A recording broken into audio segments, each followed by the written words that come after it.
I'm going to talk about the modern day workforce. So typically, when you see today's workforce, and the modern day workforce is, I'm talking of the last 5 to 7 years, one would have seen a change in the demographics. So this change is fairly prevalent because you've got the Gen Z and the Gen Y, millennial population that have fairly different priorities. You've also got the rise of digital platforms like LinkedIn and Glassdoor that have made it possible for prospective employers and employees to choose their candidates and also to assess operational models, amenities that are there within the workspace, as well as convenience related factors. So when you look at the workforce of today, you're actually looking at work in companies where people look at purposeful work, they look at a positive and relaxed work environment, a supportive management and leaders to go with it, and also growth opportunities.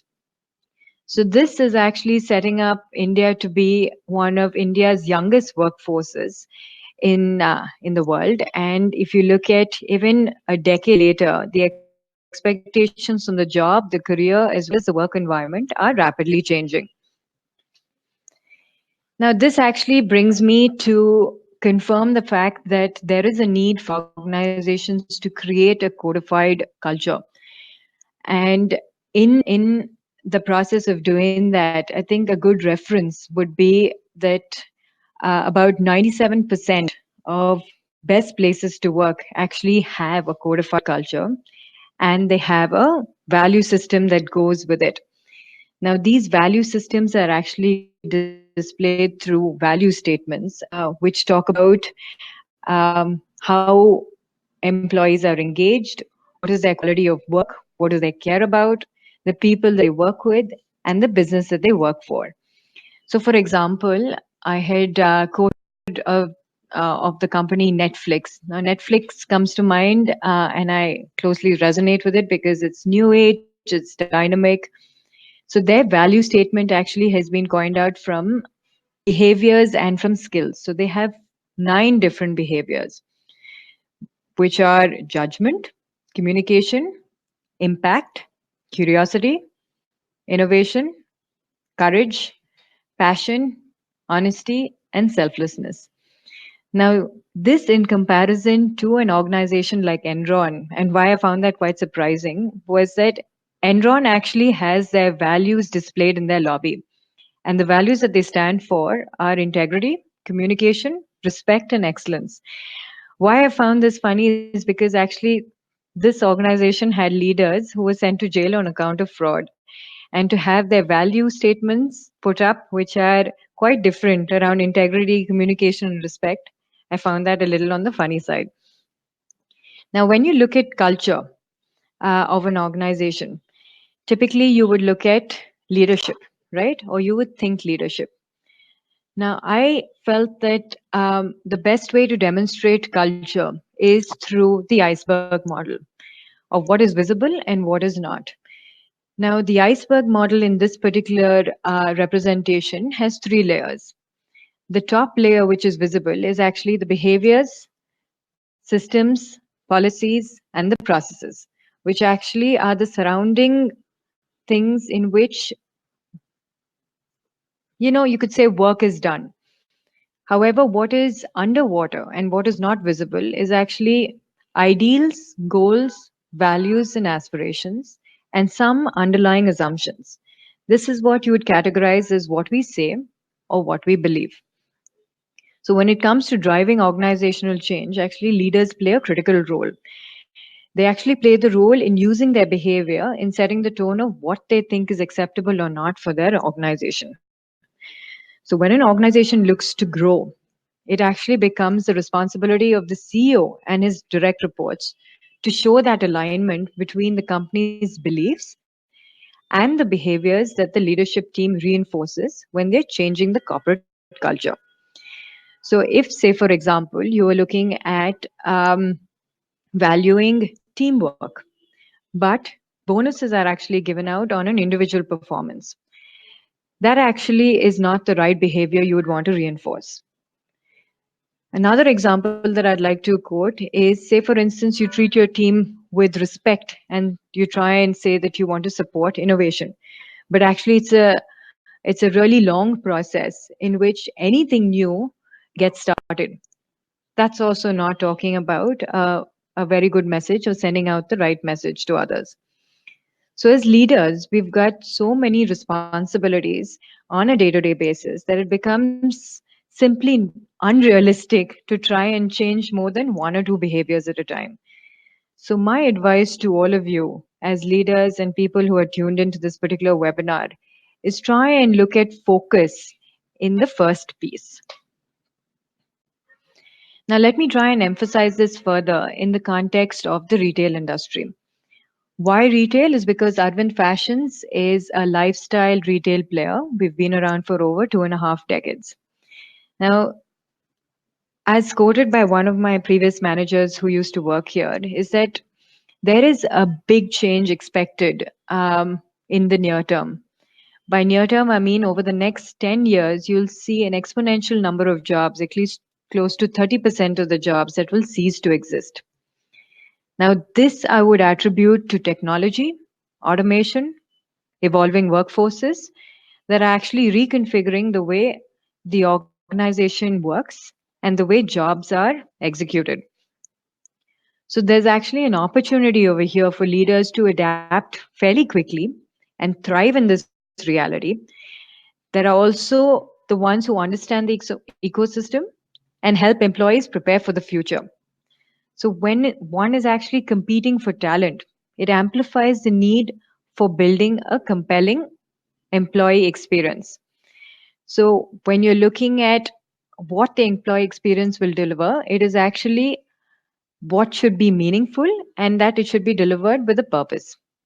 So when you're looking at an era of hyper customization, and we've seen that in the retail industry, the need is actually to think not just now, but think now and out of the box. So customized learning paths, rewards, progressive and innovative environments are actually what top talent is looking at today. So that becomes the focus for the retail industry. Now, over the next few slides, I'm actually going to walk you through a few practices that we've seen where employees are engaged in various organizations on a more holistic manner. The first one is actually appreciation through a good reward and recognition framework. So here, this as a framework is seen more at fairly established organizations and organizations that are looking to recognize their employees in a different manner. So at Arvind, actually, we have various categories of rewards, but we've tried to strengthen our R&R framework through Spotlight and through Value Ambassador Awards. Now, the Spotlight Award is actually an instant award category to recognize employees for their valued contributions in any specific tasks, assignments, or projects that they've undertaken in the short term. That is over the last month to month and a half. However, the Value Ambassador Awards, as the name suggests, is actually given out to role model employees that we have who've gone over and beyond in trying to demonstrate our company values. So we've tried to create a differentiator through the experience by partnering with an external vendor organization uh, so that the platform can help recognize and reward employees quicker as well as give them a differentiated experience. The second one actually is on mentor training opportunities. Now, I believe that, and as research also suggests, by 2025, actually, 75% of the workforce will be millennials.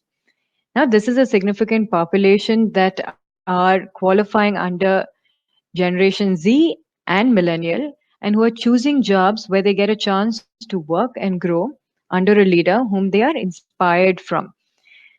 This becomes a pivotal opportunity for us to be able to create mentors and a learning environment. Okay, the next one I'm moving on to is creating intrapreneurs. Now, you might be puzzled by the term, but actually, this term had come up about 40, 45 years ago by Gifford Pinchot III, who coined out this particular term and defined it actually as dreamers who do. Dreamers who do as intrapreneurs. So these dreamers actually will be able to do their particular or execute their particular dreams only when they have resources. Without resources, they will not be able to execute their dreams. So companies who've started developing an entrepreneur culture are known to be ahead of the time and actually compared to conventional businesses. And it's also led them to be a stronger, more collaborative workforce that helps improve the overall output, both in productivity as well as in sales turnover. Some of the examples that I have here are actually 3M, Google, and DreamWorks.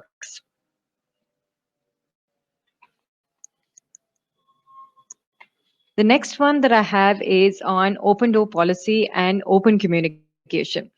Another practice that is fairly prevalent, it's seen in most organizations today.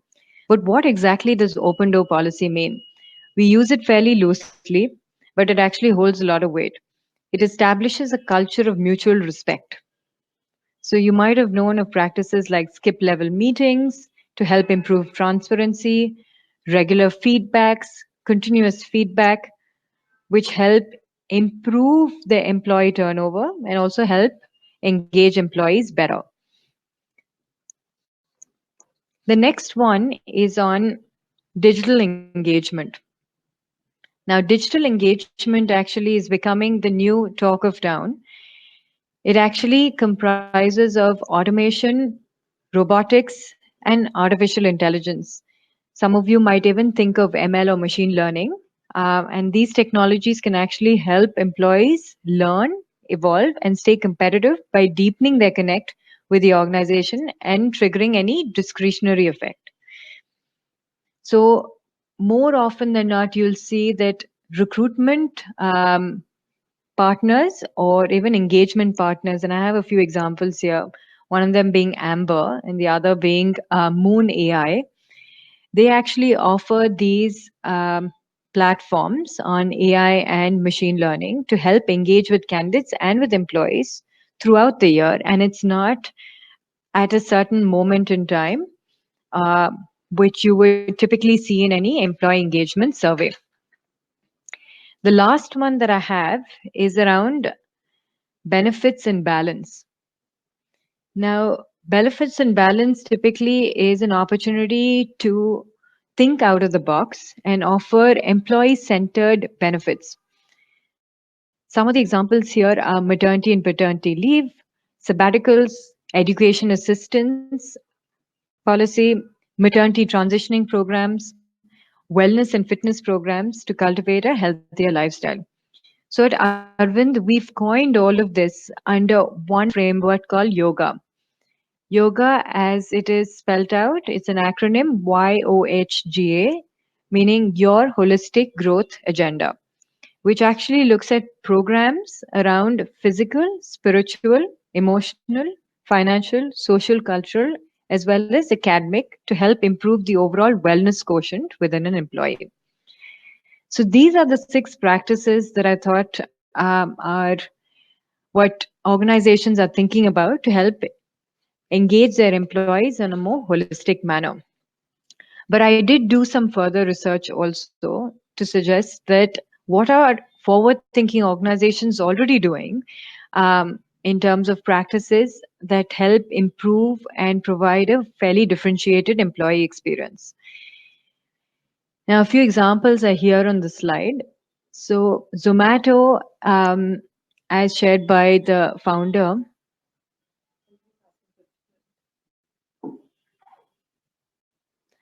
okay, for any questions, I'll be happy to address it towards the end of the presentation if that's okay. I did notice that there was a point on one of the past slides.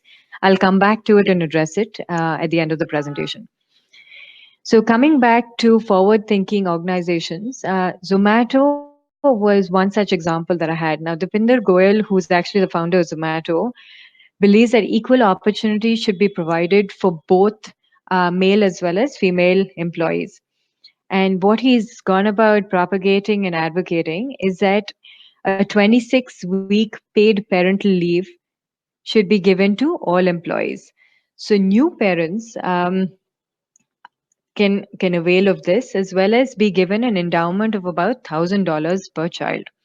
This is fairly revolutionary and fairly forward thinking. Another example I have is AirAsia.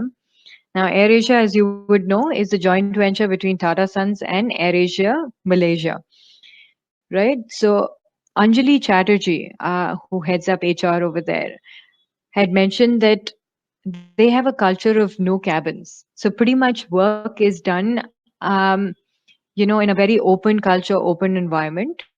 They have work chats. They don't necessarily work through emails. Verizon is another example that comes to me where they're focusing on efforts to help build diversity and inclusion. So they're looking to hire back women employees post their maternity or sabbatical breaks and upskill them.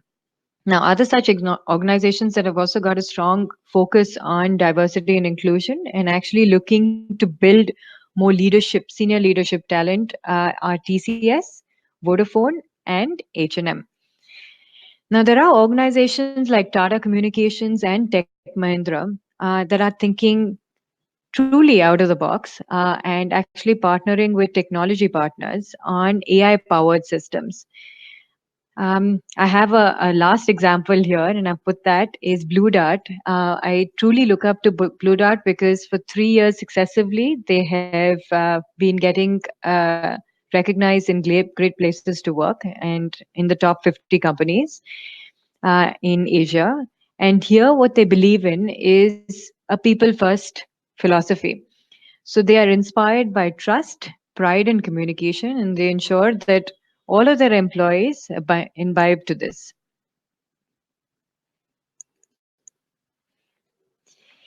Now, these are a few practices and best practices actually that have come out from various organizations that I thought, as an audience, you should be aware of, and at least you can tap into. I'm sure this presentation will be available later, and you can download it and go ahead and access to see if you want to review some of the practices and read up further. But what I also want to put emphasis on is what we have at Arvind. So, learning from others and trying to create a distinctive environment here at Arvind is what we had focused on over 2 years ago. And how we had built this is through recreating the employee experience right from hire through to retire. So, the entire employee life cycle is offered through a differentiated experience. So, Arvind Fashions over the last 3 years, so to say, has been exponentially growing. This has been to the tune of over 25% year on year. And this has not been possible without investing in talent and developing that kind of talent to make sure that we as an organization not only attract the desired talent, but we also foster innovative thinking and learning through experimentation. I think that's something we've thrived on, and we're fairly proud about that. So if you were to go ahead and ask any one of our employees on what you think our company culture is, I think unanimously you will probably hear these three words, which is that we are fairly performance driven, we are passionate and we believe in a will do spirit, and we have a growth or an entrepreneurial mindset. So, when I look at this particular model that we pulled together, what I'm looking at is you will see right from the new joinee experience, which is the point in which we interact with employees, all the way through to the periodic management process where we look at periodic check-ins over and above goal setting and over and above year-end appraisal. We've also tried to guide managers through capability of building workshops and ensuring that periodic check-ins happen on a regular basis, feedback is given at the right time, and there are no surprise environments at the end of the year. The next part in an employee's journey is probably to think of, engagement, reward, and recognition. Are there enough milestones to suggest that? So we have actually a fairly robust maternity transitioning policy, and we've also looked to strengthen the reward and recognition through, like I'd suggested earlier, the value ambassador as well as the spotlight awards. The next is in how we look at unique experiences for our employees. So, given the fact that we're a fashion organization and fairly fashion forward, we try to create these unique experiences for our employees through wine tours, through cooking competitions, and really get employees thrilled about how they look at their experience with us. And last is learning on the go. So we tied up with a partner to look at an integrated learning platform called iLearn, and this actually gives out notifications and triggers to employees on a fairly regular basis, more on a daily basis, to sign up for MOOCs, to sign up for online content, and it's provided in a fairly gamified manner. And these are the experiences that we look at when we see the distinctive environment through the moments of truth at Arvind. So this is what I had to share in this webinar. I hope it's been informative to you, and you have. If you have any questions, and you can go ahead and seek further clarification from me.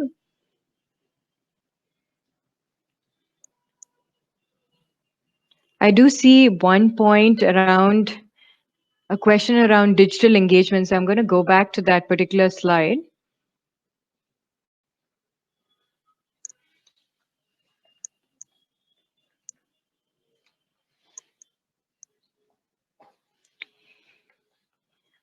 Was there a specific question on digital engagement, or was it that you weren't able to hear me on what I had to say on digital engagement?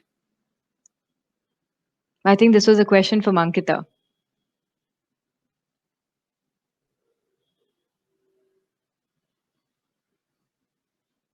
Okay. All right. So I'll repeat this. So digital engagement, you're looking at engaging employees through digital platforms. So there's a talk of the town which talks about automation, robotics, artificial intelligence, machine learning.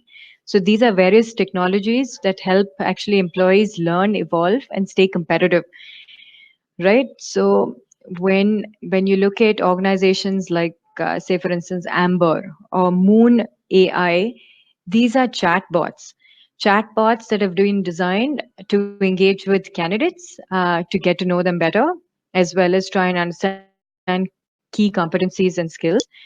And Moon AI is actually an engagement vendor, and they don't look at a specific point in time, but they actually look at throughout the year engagement through chatbots. So they work on something called a sentiment analysis, and they pick up sentiments, they pull that together and throw up analysis reports. If that helps clarify what digital engagement is.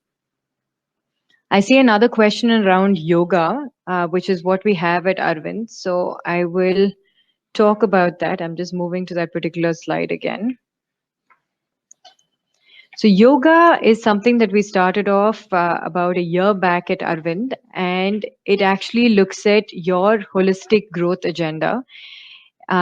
In pulling together this framework, we were looking at what specifically do employees resonate with when they are looking at wellness. Sorry, just 1 second. I pulled it up to the wrong slide. So on wellness, we have physical wellness, spiritual wellness, emotional, financial, socio-cultural, as well as academic. So each of the interventions that we've pulled together have been around or centered for this particular framework. So we've pulled together maternity and paternity leaves. We've pulled together maternity transitioning programs. We have an education assistance policy. We have tie-ups with various hospitals to provide health talks and wellness talks for our employees. We also have fitness programs that we provide our employees on a regular basis.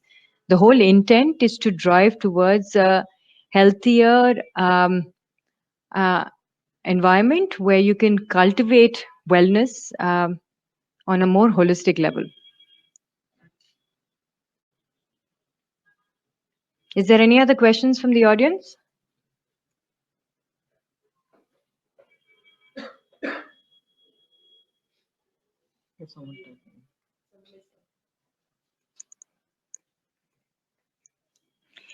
Okay, I'm glad to see that there are quite a few questions coming in, and specifically around the practices. So the next question is around entrepreneurs.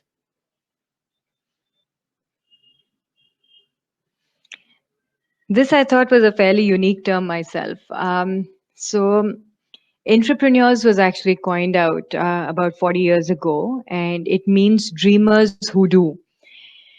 So these dreamers actually are people who work around certain resources in order to enable or execute their dreams, right? So actually companies have tried to develop, I'm not sure if they've necessarily used this term, but they've tried to develop that kind of entrepreneur culture to be ahead of their time as compared to any conventional organization or business. And this has actually led to stronger internal collaboration as well as helped improve overall productivity and sales. So the examples that I'd quoted over here was 3M, Google, and DreamWorks, where I saw quite a bit of information around entrepreneurs and how they're trying to manifest that culture.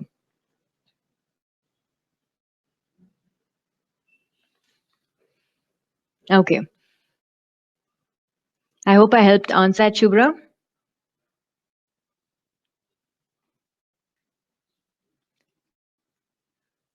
Okay, the next question is on how do you think the future of work and the gig economy will impact the company culture and how are HR personnel equipped for it? Okay, that's very interesting. So actually, when you look at future of work, and I'd kind of given the example of the retail organization and how in the next 10 years, it's going to turn into a gig economy. You'll have a smart workforce, definitely a reduced workforce, and more technology enabled. They're working on automation. So those are some of the things that become the talk of the future. When you're looking at enabling a culture which helps support that, I think the most instrumental people will be the top management as well as the CEO or MD. And that can only be created when it's top down driven and it's very facilitative, it's very enabling, and in that whole thought process, HR along with the top management works together to ensure that the environment is absolutely facilitative. So if there is a new technology that is being adopted, then the new technology would necessarily require HR to partner with IT to make sure that it is a fairly simple process. People are able to log in, they're able to see that they're more productive, and therefore there's outcomes or results from it. So the future of work is for the entire ecosystem to work together and not necessarily just have HR personnel driving it. I hope that helps answer your question.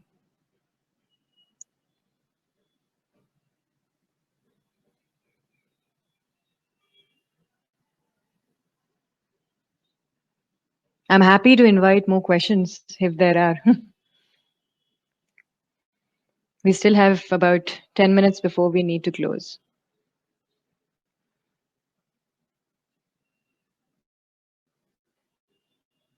And I'm really sorry if you, in the first 10 minutes, have faced a lot of technology related problems.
All right. So Sujita has a question around the open door policy. And so I will take you to that particular slide. So in open door policy, the kind of culture that you want to put across is that of mutual respect, where there is transparency. So while organizations already talk about it, and most organizations are doing it, are they doing it in the spirit in which it should be done?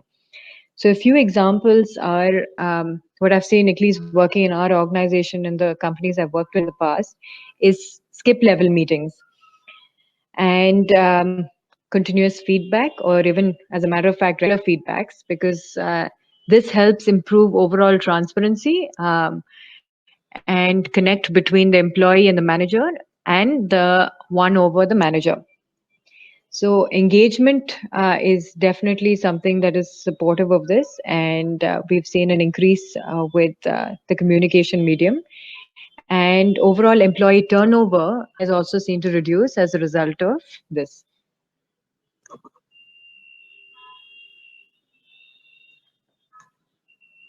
Okay, Sujita, I hope that helps answer your question. The next question is, statistics suggest that the remote work culture globally, popular amongst distributed talent, will also be coming to India soon. Does Arvind have any plans to embrace it, like the advanced ecosystems in US and UK and Europe? Oh, that's an interesting question. Um, are you interested in joining us? Okay. So remote work culture. So while we don't have a policy around work from home, and it's more at the discretion of the management here, we have seen this practice fairly prevalent, and it becomes a topic of debate because I think most organizations in India, multinationals that have gone global or Indian companies gone global, do see this. They do see a spike in the productivity. They do see a spike in employees being more engaged, irrespective of location, be it at office or be it at home or be it at the third location. And so, yes, Arvind does have this run informally, and we do embrace it, but we don't have a formal policy around it. If your question further is that do we plan to come up with one? Yes, that is under debate right now.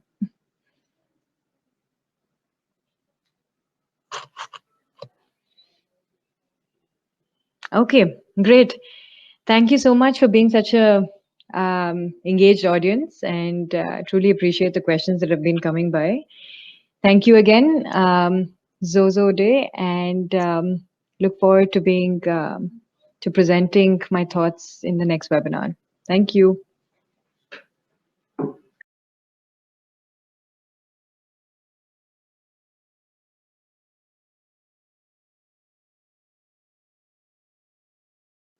Thank you everyone for attending our webinar, and thank you Ms. Payal for giving us such insights and spending some time with us. And we will be providing you with a copy of this PPT and as well as the recording of the webinar soon. Thank you. Thank you again.